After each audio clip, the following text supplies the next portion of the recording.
मैं हूं भरत कुमार और आप सबका स्वागत करता हूं KP college of arts and science की यूट्यूब क्लास में। और आज जो अपना टॉपिक है प्रधानमंत्री के बारे में, ठीक है ना। तो आपको ध्यान रखना है प्रधानमंत्री, क्योंकि जैसे मैंने आपको बताया है हम संघीय कार्यपालिका के बारे में पढ़ रहे हैं। किसके बारे में पढ़ रहे हैं? संघीय कार्यपालिका के बारे में। तो आज का अपना टॉपिक है प्रधानमंत्री।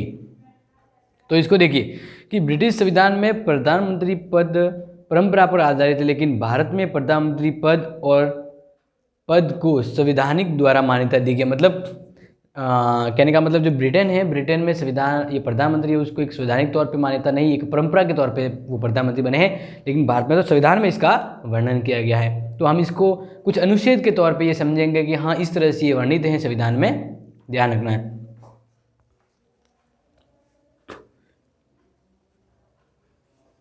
तो देखिए अब जैसे मैं आपको ये बता रहा हूँ तो ध्यान रखना है, किंतु भारतीय संविधान में प्रधानमंत्री पद का जो वर्णन है वो राष्ट्रपति जितना व्यापक नहीं, संक्षिप्त में थोड़ा सा समझाया हुआ है, कहीं ना कहीं अनुच्छेद में आया है। तो जिसके बारे में हम यहाँ पे बात करेंगे कि राष्ट्रपति से जुड़े हुए अनुच्छेद कौन कौन से हैं जिसको आपको हाईलाइटली याद रखना है। तो आप ध्यान रखेंगे अनुच्छेद 74, 75, 78, ये ऐसे 3 अनुच्छेद हैं जिन्हें आपको याद रखना है, क्योंकि ये अनुच्छेद प्रधानमंत्री से जुड़े हुए इनके बारे में विस्तृत रूप से संविधान में वर्णित करता है। ठीक है ना, आप समझ रहे हैं ना जो बता रहा हूँ। तो इस तरह से हम यहाँ पे कंटिन्यू पढ़ लेते हैं कि अनुच्छेद 74 क्या है। ठीक है ना, अनुच्छेद 74 क्या है।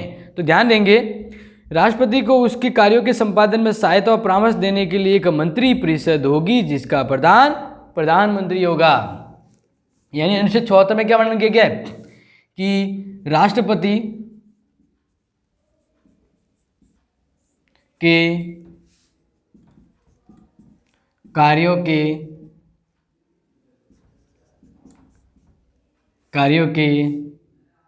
या मतलब कहने का मतलब राष्ट्रपति के लिए जो कह सकते हैं कार्यों हैं, उन कार्यों के संपादन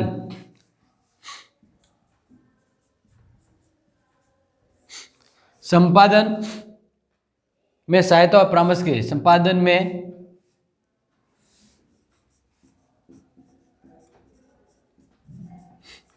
सहायता एवं परामर्श, कार्यों में सहायता एवं परामर्श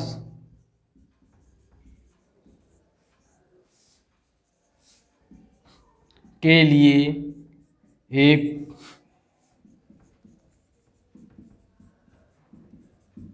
मंत्रिपरिषद होगी जिसका प्रधान पीएम होगा। तो ये बात आपको ध्यान रखनी है। अनुच्छेद 74 में ये कहा गया है कि राष्ट्रपति के कार्यों, क्योंकि कार्यपालिका प्रधान राष्ट्रपति है, तो राष्ट्रपति के कार्यों को सहायता और परामर्श देने के लिए एक मंत्रिपरिषद होगी और उस मंत्रिपरिषद का प्रधानमंत्री होगा। इस तरह से अनुच्छेद 74 में ये बात कही गई है। यानी अनुच्छेद 74 में प्रधानमंत्री बात से संबंधित उल्लेख किया गया है। अनुच्छेद 75 इंपॉर्टेंट, फिर याद रखेंगे जैसे हम बात करें तो अनुच्छेद 75 को आपको ध्यान रखना है। अनुच्छेद 75, ठीक है ना। अब अनुच्छेद 75 में क्या बात कही गई है तो वो आप यहाँ पे ध्यान रखेंगे। अनुच्छेद 75 में कहा है प्रधानमंत्री की नियुक्ति राष्ट्रपति द्वारा होगी और वह प्रधानमंत्री की सलाह से अन्य मंत्रियों की नियुक्ति करेगा। वेरी इंपॉर्टेंट, यहाँ पे ध्यान रखना है। यहाँ पे कहा गया है कि प्रधानमंत्री की नियुक्ति राष्ट्रपति द्वारा होगी, वह प्रधानमंत्री की सलाह पर अन्य मंत्रियों की नियुक्ति करेगा। वह प्रधानमंत्री की सलाह पर अन्य मंत्रियों की नियुक्ति करेगा। ध्यान रखो, प्रधानमंत्री की नियुक्ति कौन कर रहा है? राष्ट्रपति। और राष्ट्रपति द्वारा होगी वह प्रधानमंत्री की सलाह पर, प्रधानमंत्री की सलाह पर अन्य मंत्रियों की नियुक्ति करेगा। कौन करेगा? यहाँ पे भी राष्ट्रपति है। तो ये चीज़ आपको ध्यान रखना है।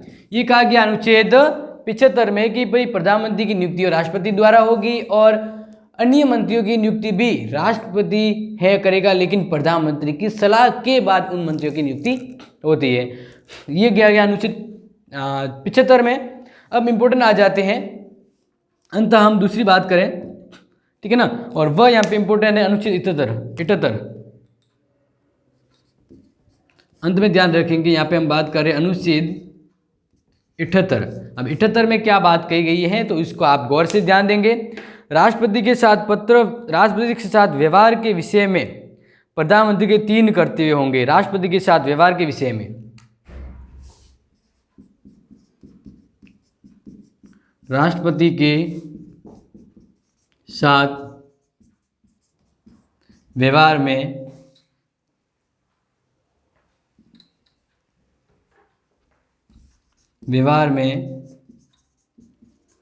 प्रधानमंत्री के 3 कर्तव्य होंगे। तो इस तरह से यहाँ पे भी देखो प्रधानमंत्री की बात आ रही है। तो अब यहाँ पे ध्यान रखना है, राष्ट्रपति के साथ व्यवहार में एक पत्र व्यवहार की तरह कहें या किसी भी तरह के व्यवहार के विषय में व्यवहार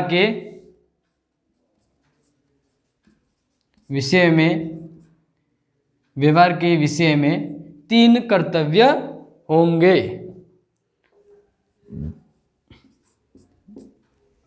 3 कर्तव्य हैं जो प्रधानमंत्री है वो राष्ट्रपति संबंधी व्यवहारिक विषय के रूप में अपने कर्तव्यों का निष्पादन करता है।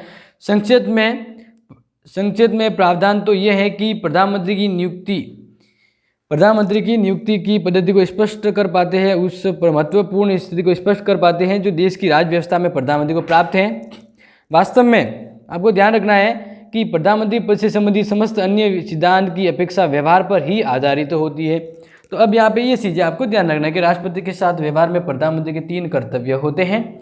उन 3 कर्तव्य यानी जो भी कह सकते हैं कि प्रशासनिक संबंधी जो सूचनाएं राष्ट्रपति जब मांगे तो प्रधानमंत्री देगा, और कानून निर्माण संबंधी कोई प्रस्ताव है उस पर कोई है विषय तो राष्ट्रपति से अनुशंसा होगी, और इसके अलावा जो कोई महत्वपूर्ण है विषय इसके बारे में अगर सूचना मांगे राष्ट्रपति तो प्रधानमंत्री देगा। तो ये प्रधानमंत्री के 3 कर्तव्य होते हैं।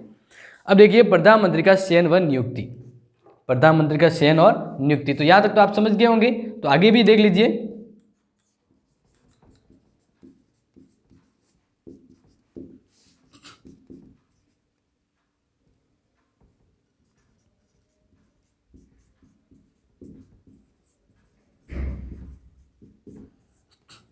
तो ध्यान रखना यहाँ पे मैं जो आपको बता रहा हूँ, प्रधानमंत्री का चयन उस दल द्वारा किया जाता है जो लोकसभा में बहुमत प्राप्त हो और फिर उसकी नियुक्ति राष्ट्रपति द्वारा की जाती है। इस प्रकार दल द्वारा चयन और फिर इसकी नियुक्ति बाद में होती है। यानी प्रधानमंत्री को यहाँ पे समझ लीजिए, पहले तो क्या हो रहा है, चयन होगा और फिर नियुक्ति होगी।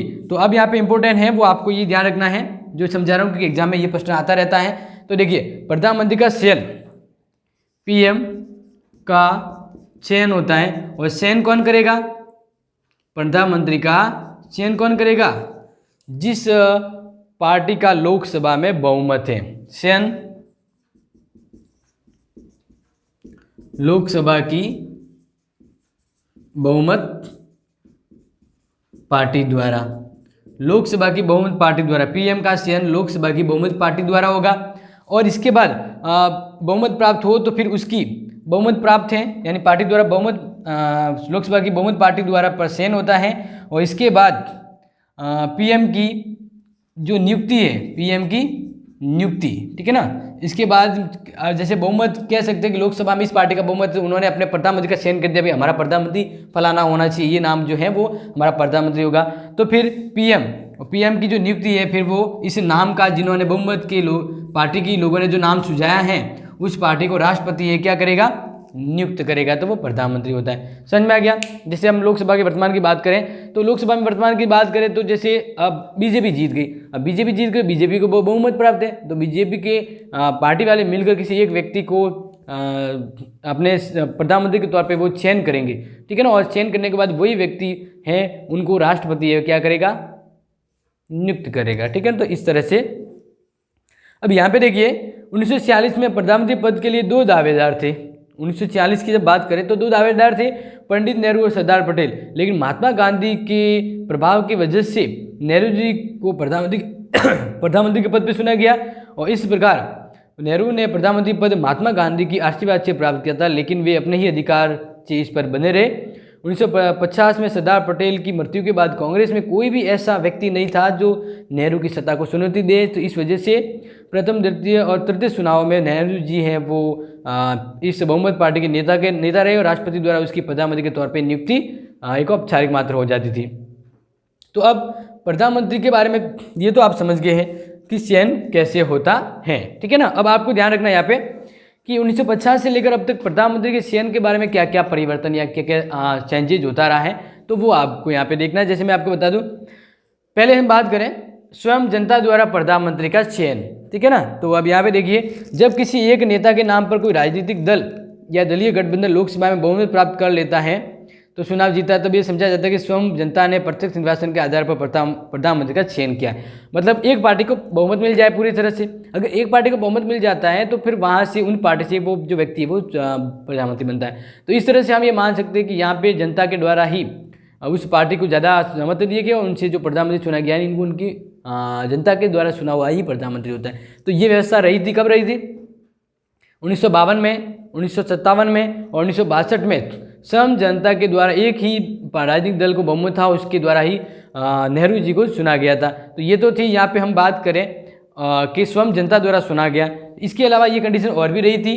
तो यहाँ पे ध्यान रखना है कि 1984 में राजीव गांधी इसी तरह बहुमत प्राप्त पार्टी से, यानी कह सकते स्वयं जनता के द्वारा निर्वाचित थे। और ऐसा ही कंडीशन भी रहा था मई 2014 में जब प्रधानमंत्री मोदी जी का चयन हुआ था, यानी जनता की महत्वपूर्ण भूमिका दिखाने का मतलब एक पार्टी विशेष को पूर्णतः बहुमत लगभग मिल जाता है तो वो ये माना जाता है कि जनता की इच्छा का बहुमत का ही मान रखा गया और इस प्रधानमंत्री को चुना गया। अदरवाइज क्या होता है कि जब किसी पार्टी को स्पष्ट बहुमत नहीं मिलता है तो 2-3 पार्टी गठबंधन बनाती है, 10-12 जो भी है, तो इसमें से फिर उनमें से जो वे पार्टियां समझे उचित उसको प्रधानमंत्री चुना जाता है। तो वहाँ पे लोगों की इच्छाओं का महत्व नहीं रहता क्योंकि वहाँ पे स्पष्ट किसी को बहुमत नहीं होता था। अब देखिए दूसरा जो हम बात करें वो है आम सहमति के आधार पर प्रधानमंत्री का चयन हुआ। तो ये जो समय था वह 1964 में शास्त्री जी, 1967 में श्रीमती गांधी जी और 1976 में मोरारजी देसाई और दिसंबर 1989 में वीपी सिंह, इन सब का जो चुनाव है वो आम सहमति के आधार पर प्रधानमंत्री के तौर पे उनको चुना गया था। लगभग 3-4 पार्टियां थी, उनमें से किसी एक को चुनना था तो वो, या फिर कह सकते 2 दावेदार थे, उनकी सहमति के आधार पर कि सबने कहा कि हाँ ये प्रधानमंत्री के पद पे हो तो वो चुन लिया गया था। तो इस तरह से ये व्यवस्थाएं थी जो मतलब प्रधानमंत्री का पद है कि एक तो बहुमत पार्टी है तो सीधा ही एक व्यक्ति उस पार्टी से आ जाता है, वरना किसी स्पष्ट पार्टी को बहुमत नहीं मिल पाता है तो 2-3 पार्टियां जब गठबंधन बहुमत साबित करती सरकार बनाती है तो इसमें से प्रधानमंत्री कौन सा बनेगा तो वो जनता की इच्छा पर निर्भर नहीं करता है। तो ये इस तरह से आप ये समझ गए होंगे प्रधानमंत्री के बारे में जो अलग अलग व्यवस्थाएं रहती है। अब हम यहाँ पे पढ़ रहे प्रधानमंत्री की शक्ति और विधियों में उसकी क्या भूमिका है, ठीक है, वो आप यहाँ देखिए आगे। और जब ये एग्जाम में इस तरह के क्वेश्चन आए तो आपको ये ध्यान रखना है, चयन के बारे में महत्वपूर्ण रूप में यही विचार है जो सबके सामने आता है एग्जाम में भी, आपको यही जो मैं नोट करवाया वो आपको लिखना होगा।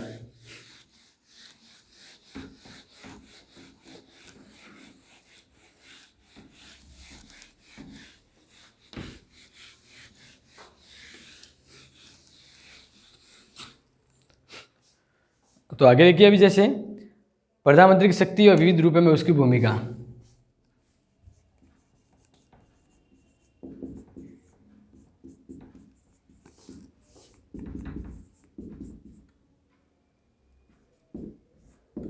प्रधानमंत्री की शक्तियां और विभिन्न रूपों में उसकी भूमिका।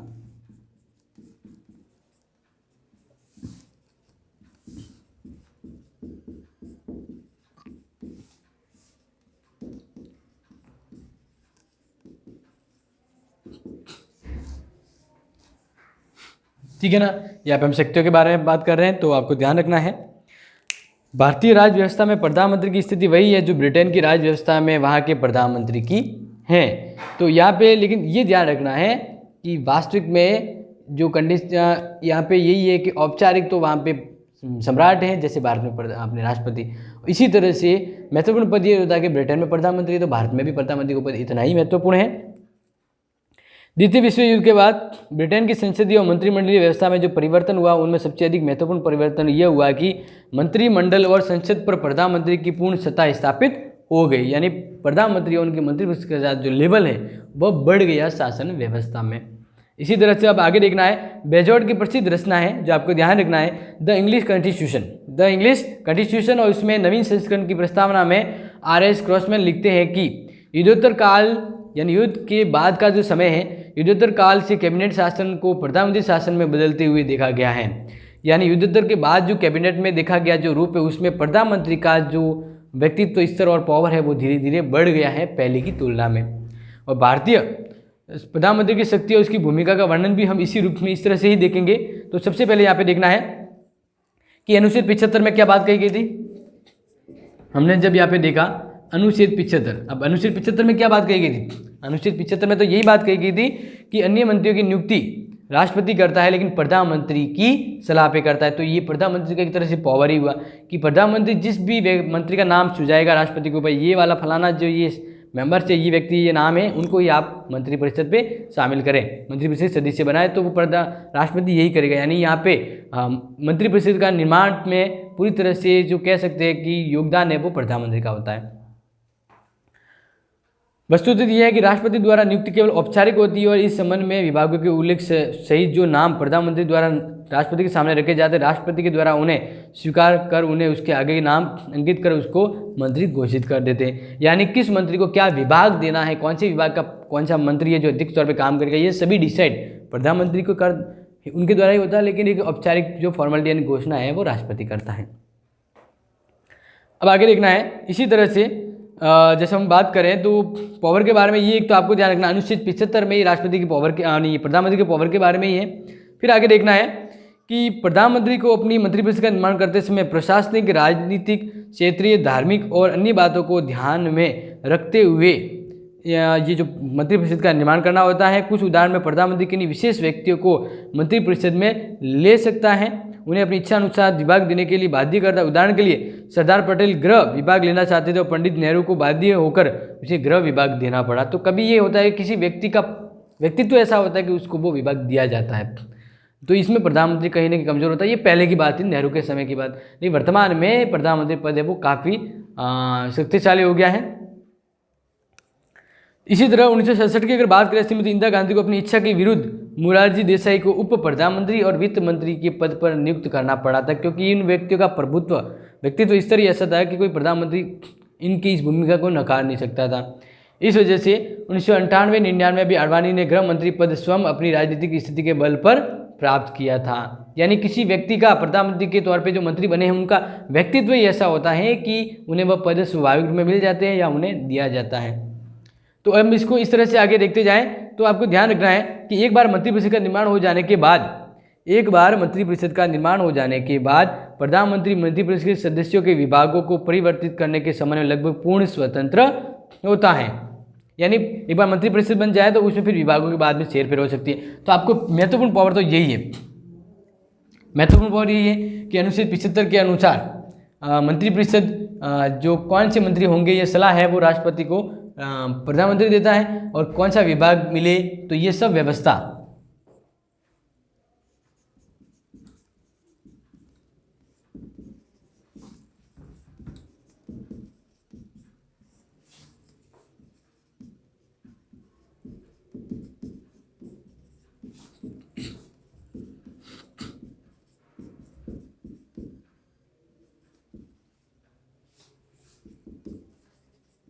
प्रेसिडेंट करता है। ठीक है, इसके बाद इन मंत्रियों को कौन सा विभाग देना है, विभाग का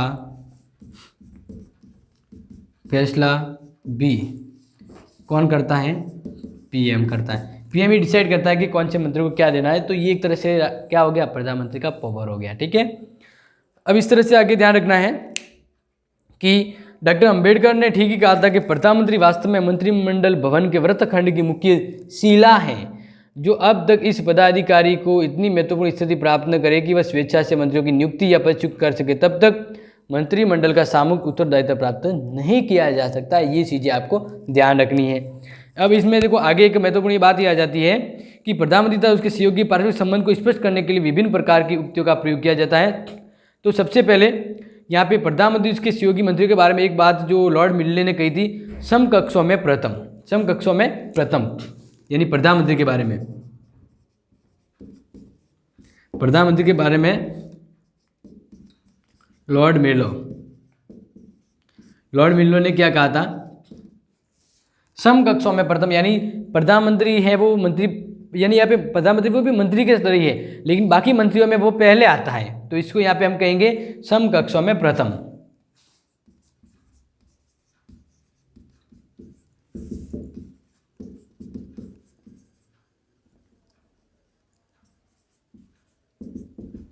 क्योंकि सभी प्रधानमंत्री भी पहले एक मंत्री है, लेकिन उन मंत्रियों में भी वह प्रमुख होता है ना, इसलिए तो प्रधानमंत्री, मंत्रियों का भी प्रधान, तो यहाँ पे समकक्षों में प्रथम की स्थिति है वो यहाँ पे डिसाइड होती है।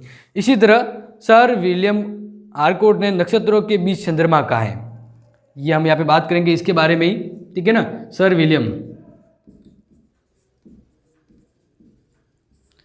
विलियम आर्कोट, इसने प्रधानमंत्री के बारे में क्या कहा है, तो ये आपको ध्यान रखना है, नक्षत्रों के बीच चंद्रमा,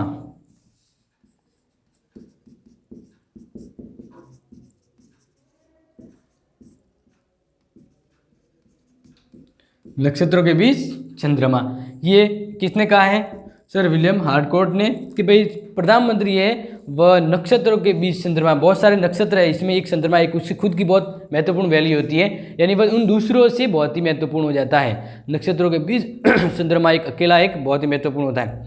इसी तरह डॉक्टर जेंगनिस ने क्या कहा है, तो ये चीज़ आपको ध्यान रखनी है, क्योंकि इसके बारे में ये छोटे मोटे प्रश्न आते रहते हैं, भाई ये किसकी परिभाषा है, तो वो आपको ध्यान रखनी है, क्योंकि ये प्रश्न आया गया था, तो इसलिए आपको इसको ध्यान रखेंगे।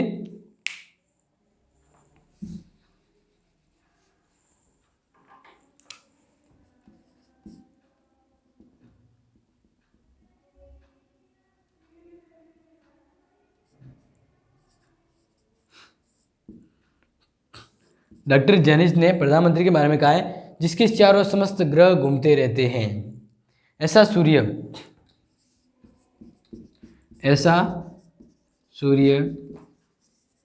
जिसके चारों ओर ग्रह घूमते हैं।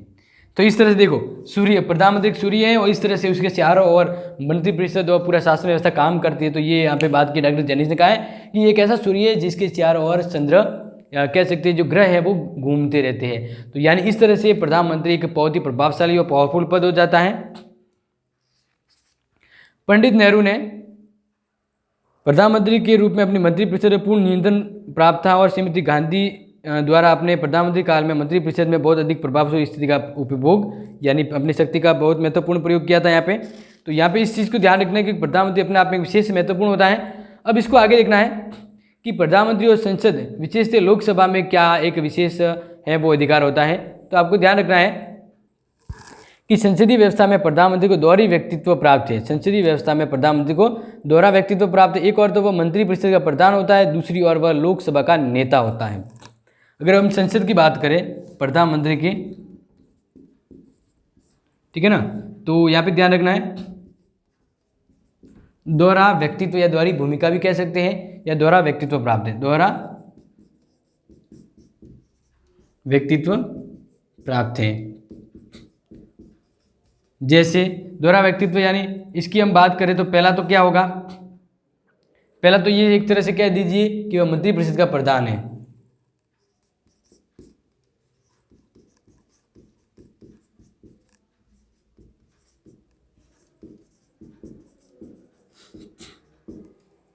और दूसरा ये कि वह लोकसभा का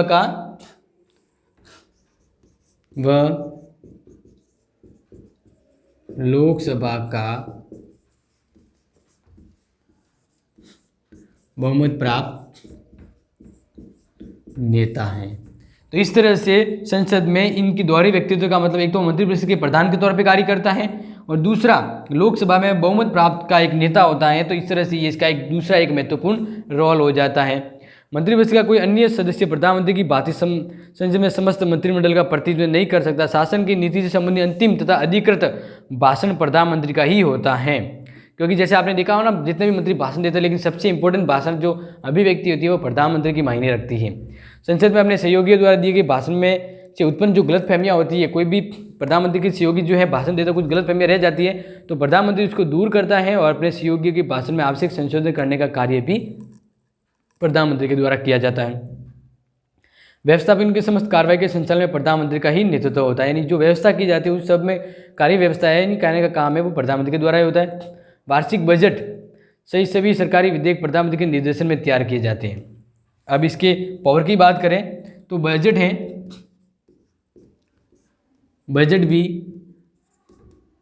हम बात करते प्रधानमंत्री के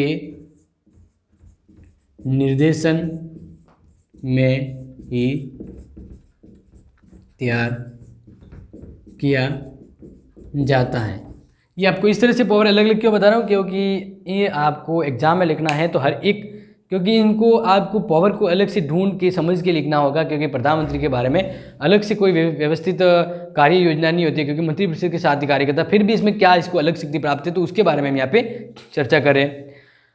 आगे ध्यान रखना है कि महत्वपूर्ण कानूनों के विधेयक स्वयं प्रधानमंत्री के सहयोगियों के द्वारा प्रस्तुत किए जाते हैं और सभी विधेयकों के भाग्य का निर्माण प्रधानमंत्री की इच्छा पर ही होता है। ये कौल और शंखधर ने कहा था कि जितने भी विधेयक है ना उन वैदिक का निर्णय प्रधानमंत्री की इच्छा पर ही होता है। प्रधानमंत्री चाहता है कि वो काम हो तो वो काम हो जाता है, क्योंकि बहुमत की जो सत्ता पार्टी है उसकी बहुमत की इच्छा प्रधानमंत्री होता है। इस वजह से अब यहाँ पे देखिए आगे प्रधानमंत्री और राष्ट्रपति के बारे में क्या महत्वपूर्ण है। प्रधानमंत्री और राष्ट्रपति के बारे में तो वो आपको यहाँ पे ध्यान रखना है। तो जैसे हम इसकी प्रधानमंत्री की कैसे शक्तियों और भूमिकाओं को देख रहे हैं, तो अब यहाँ पे आप देखना है कि प्रधानमंत्री, ठीक है ना, वैसे तो मैंने ये बताया है अभी जस्ट, फिर भी आपको ध्यान से रखना है प्रधानमंत्री एवं राष्ट्रपति। प्रधानमंत्री एवं राष्ट्रपति के अंतर्गत ये दोनों क्या, किस तरह की दोनों की भूमिका होती है, कम्युनिकेशन होता है, तो वो ध्यान रखना है। जैसे मैंने आपको पहले ही बताया था अनुच्छेद 78। अब अनुच्छेद 78 में क्या लिखा हुआ था, तो पहले ही कहा था कि अनुच्छेद 78 में प्रधानमंत्री के 3 कर्तव्य बताए हैं। प्रधानमंत्री के 3 कर्तव्य बताया प्रधानमंत्री के 78 के अनुसार। वो पहला क्या होगा, तो पहला देखिए, पहला क्या किया गया, संघ के प्रशासन और कानून निर्माण संबंधी, संघ के प्रशासन एवं कानून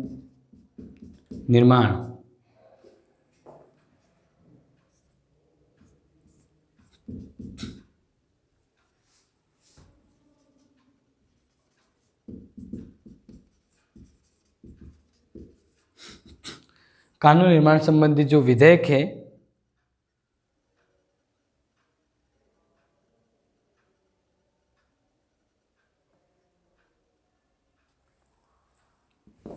विधेयक की सूचना राष्ट्रपति को देना, ठीक है। और दूसरा कर्तव्य क्या है, तो दूसरा आप ध्यान रखिए, संघ के प्रशासन के संबंध रखने वाले मामलों और कानून निर्माण संबंधी प्रस्ताव, संघ के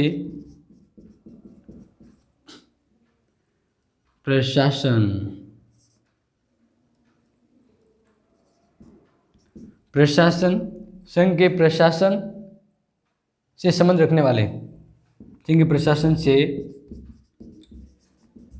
संबंध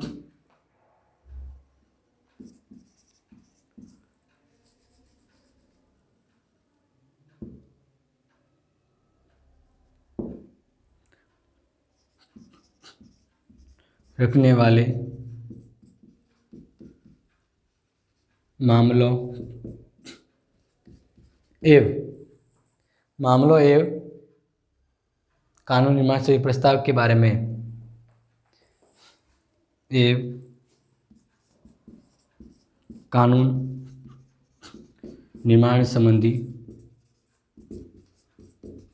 प्रस्ताव सूचना देना। यानी कि भाई संघ के प्रशासन संबंधी कोई मामला है, ठीक है, और इसके अलावा कानून निर्माण संबंधी कोई प्रस्ताव के बाद में कोई मामला या प्रस्ताव है तो उसकी सूचना देना। किसका देना? राष्ट्रपति को देना है। तो ये प्रधानमंत्री का कर्तव्य गया। तीसरा, यदि राष्ट्रपति चाहे तो मंत्रिपरिषद के विचार के लिए ऐसा कोई मामला रखे जिसमें कोई, यानी प्रधानमंत्री चाहे, कहने का मतलब है कि राष्ट्रपति किन्हीं मामलों के विषय पर चर्चा के लिए, किसी मामलों के चर्चा के लिए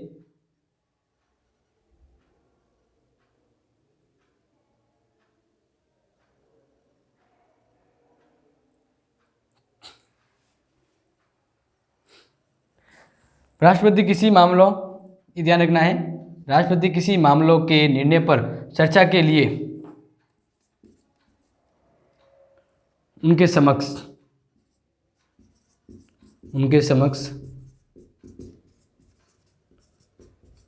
रखवाता है। और ये काम, यानी राष्ट्रपति कि नहीं ऐसा कोई मामला है जो अभी मंत्रिपरिषद ने इस पर चर्चा नहीं की है तो प्रधानमंत्री का वो सूचना देगा या प्रधानमंत्री कहा जाएगा कि आप इस मामले पर चर्चा करें मंत्रिपरिषद के समक्ष बैठ के। तो ये 3 काम है, वह 3 कर्तव्य है जो निभाना होता है और इनका संबंध इस तरह से प्रधानमंत्री राष्ट्रपति के कर्तव्यों के बारे में विदित होता है, ठीक है। तो ये ध्यान रखना है। अब इसके बाद जो थोड़ा बहुत रह गया है वो हम पढ़ लेंगे अपना नेक्स्ट वीडियो में और बता देंगे क्या जो बचा है, ठीक है ना। तो तब तक आपको इससे संबंधित कोई डाउट है तो जरूर इसको कमेंट बॉक्स में मेंशन करें और लाइक और शेयर जरूर करें, ठीक है ना। Thank you.